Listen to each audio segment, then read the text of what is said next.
जातिवादी जो चेहरा है वो दिखाई देता है जब इनके जो मिनिस्टर, इनकी जाति के जो मिनिस्टर हैं, या तो मनोज सिसोदिया है या सत्येंद्र जैन है, जब उन पर कोई आफत आती है तो केजरीवाल जी की पूरी टीम उनके पीछे लग जाती है। और जब किसी दलित, ओबीसी या मुसलमान के खिलाफ कोई अगर ऐसा षड्यंत्र होता है तो ये पीछे हट जाते हैं, उनको जेल जाने देते हैं या उनके खिलाफ कार्रवाई करते हैं खुद ही, या उनका इस्तीफा मांग लेते हैं खुद ही। तो ये दिखाना चाहते हैं केजरीवाल साहब कि मैं हिंदू हूँ सबसे बड़ा। अब हिंदू दिखाने की ओर चल रही है। अब इनको दलितों का वोट नहीं चाहिए, अब इनको मुसलमानों का वोट नहीं चाहिए, अब इनको और किसी का वोट नहीं चाहिए। अब सिर्फ ये हिंदुत्व का कार्ड खेल रहे हैं। जो केजरीवाल करप्शन दूर करने आए थे, सबसे ज़्यादा करप्शन आज कर रहे हैं दिल्ली के अंदर। ये दिल्ली के अंदर जो दिखाना चाहते थे कि भाई हम दिल्ली को बदल देंगे, पेरिस बना देंगे, कुछ नहीं बनाया दिल्ली में, सब ऐसा ही है दिल्ली के अंदर। लेकिन केजरीवाल तो गुजरात से दलित फैमिली को लाए थे दिल्ली में और उनको खाना खिलाया था अपनी कोठी में। हाँ, तो उन पे केस रजिस्टर्ड होना चाहिए, केजरीवाल पे केस रजिस्टर्ड होना चाहिए SC/ST प्रिवेंशन एट्रोसिटीज एक्ट में, कि वो जातिवाद को प्रमोट कर रहे हैं। वो ये बताना चाहते हैं कि आज भी देश के अंदर एक अछूत रहता है जिसको हम अपने घर में खिलाना चाहते हैं, ठीक है ना। तो वो ये साबित करना चाहते हैं, फोटो खिंचवाते हैं ना। कौन आदमी, सब आदमी अपने घर कोई खाना खाने बुलाएगा, फोटो कौन खिंचवाएगा, कौन वीडियो बनवा के उसको वायरल कराएगा। सिर्फ ये दिखाना चाहते हैं कि हम आपके माध्यम से, आपके नाम के माध्यम से सिर्फ वोट लेना चाहते हैं। तो ये ऐसे जो मानसिकता वाले लोग हैं, जो फोटो वाली जो राजनीति करते हैं, फोटो दिखाकर दलितों को बेचने का काम करते हैं, वो वहाँ से जो दलित लेकर आए थे, जो हमारे वाल्मीकि समाज का व्यक्ति था गुजरात से, उसको उन्होंने कब बेच दिया उसको भी नहीं पता लगा बेचारे को। फोटो सेशन करा उसके साथ में, कहाँ से, जहाँ वो उतरा, एयरपोर्ट से लेकर घर तक फोटो सेशन करा और पूरी दुनिया में भेज दिया उसको फोटो सेशन में कि भाई हमारे घर में एक दलित खाने आया है जो नीच है, जो छोटी जाति का है, हम देखो उसको खिला रहे हैं। फोटो सेशन करने की क्या जरूरत थी? अगर केजरीवाल किसी घर में खाना खाने जाते हैं तो फोटो सेशन करते थे क्या पहले? राजनीति पहले, वो राजनीति करते हैं, प्योर राजनीतिक बन चुके हैं। और उन्होंने कह दिया है कि मैं तो बनिया हूँ, घाटे का सौदा नहीं करता हूँ। वो तो बनिया बता चुके हैं अपने आप को, तो वो सबके नेता कैसे हो सकते हैं? और मनीष सिसोदिया ने कह दिया कि मैं तो ठाकुर हूँ, आपने ठाकुर से पंगा ले लिया है, सत्येंद्र जैन है ही। तो वहाँ भी सब जो लोग जातिवादी लोग हैं उनकी ही पार्टी है। वहाँ पर दलितों का, मुस्लिमों का, ओबीसी का कोई वहाँ पर अधिकार नहीं है, कोई सरोकार नहीं है अधिकारों के लिए। वहाँ पर भी उनके साथ वही शोषण हो रहा है। तो आपको समझना पड़ेगा कि आपको अपना प्लेटफॉर्म तैयार करना पड़ेगा, और जो प्लेटफॉर्म हमारा तैयार है उस पर आपको जाना पड़ेगा, नहीं तो आपके साथ ऐसा ही होता रहेगा। आज राजेंद्र गौतम है, कल संदीप कुमार थे, कल तीसरा कल और होगा। ऐसे ही बारी बारी से एक दूसरे की गर्दन ये काटते रहेंगे, कमज़ोर करते रहेंगे। इनको दिखाना पड़ेगा कि हमारी अपनी अपनी अलग भी ताकत है। देखो, मंत्री जी की जो है वो संविधान पर विश्वास करते हैं, कानून पर विश्वास करते हैं, इसलिए चले गए थे। बाकी ऐसा जाना नहीं चाहिए था। पुलिस ऐसे थोड़ी किसी को बुला सकती है। पुलिस बताए किस अपराध के लिए बुला रही है, हमें क्यों बुला रही है पुलिस। पुलिस का काम बुलाना थोड़ी है, पुलिस का काम है FIR करना। अगर कोई अपराध किया तो FIR करे, FIR में वो 41(1) का नोटिस दे, उसके बाद में देखेंगे क्या करना है क्या नहीं करना, या फिर गिरफ्तार करना तो गिरफ्तार करे। वो सिर्फ मानसिक तनाव करना चाहती है, पैदा करना चाहती है कि भाई आप अगर ऐसा करेंगे तो हमारे ऊपर से दबाव है। उनके पास ऊपर भी दबाव है, क्योंकि सेंटर की गवर्नमेंट यहाँ पर जो पुलिस है वो सेंटर के अंडर आती है, तो ऊपर से दबाव है और अपनी पुलिस के माध्यम से दबाव करना चाहती है। मगर उनको पता नहीं है कि राजेंद्र गौतम जी जिस स्कूल से निकले हैं वहाँ क्रांतिकारी बनाए गए हैं। वो समता सैनिक दल के सिपाही है, और हम जितने भी लोग हैं समता सैनिक दल ने तैयार किए गए हैं। बाबा साहब की जो संस्था उसने तैयार किए गए हैं। बाबा साहब के विचार के हम बात करते हैं, तो वो तुम्हारी पुलिस, कोर्ट कचहरी और तुम्हारी जेलों से डरने वाले नहीं है वो, क्योंकि अपनी जान को अपने हथेली पर लेकर चलते हैं। कल उन्होंने जो शक्ति प्रदर्शन के लिए बुलाया है देश के जो दलितों को, दिल्ली के दलित। नहीं, बिल्कुल जाना चाहिए। वहाँ बहुत लोग पहुँचेंगे, सब लोग पहुँच रहे हैं वहाँ पे, और जगह जगह पूरे देश में जगह जगह लोग अपने माध्यम से, मीडिया के माध्यम से वहाँ अपनी बात को रख रहे हैं। और जो देश के दलित हैं, जो देश के आदिवासी लोग हैं, देश के जो ओबीसी लोग हैं, उनको पता लग रहा है कि तुम्हारे साथ में षड्यंत्र क्या चल रहा है।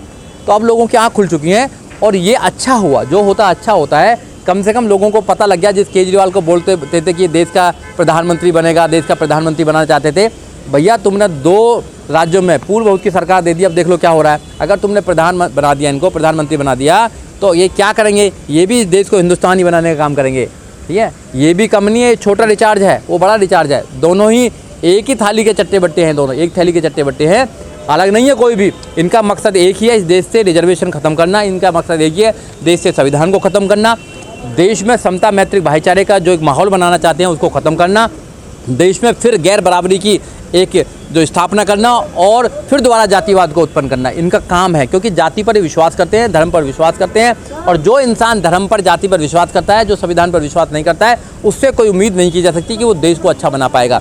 इसलिए देश को अगर जाति मुक्त बनाना है, भय मुक्त बनाना है, तो जब भी ऐसे लोगों को सरकार में लेके आना पड़ेगा जो सब लोगों को सम्मान से साथ रख सकें, सबको अधिकार दे सकें और इस संविधान को आगे पहुंचा सकें। देखिए, जो इस देश में सच्चाई की बात कहेगा, अंबेडकर की बात कहेगा, फूले की बात कहेगा, रविदास की बात करेगा, दलितों की बात करेगा, गरीबों की बात करेगा, उसको घर बैठा दिया जाएगा।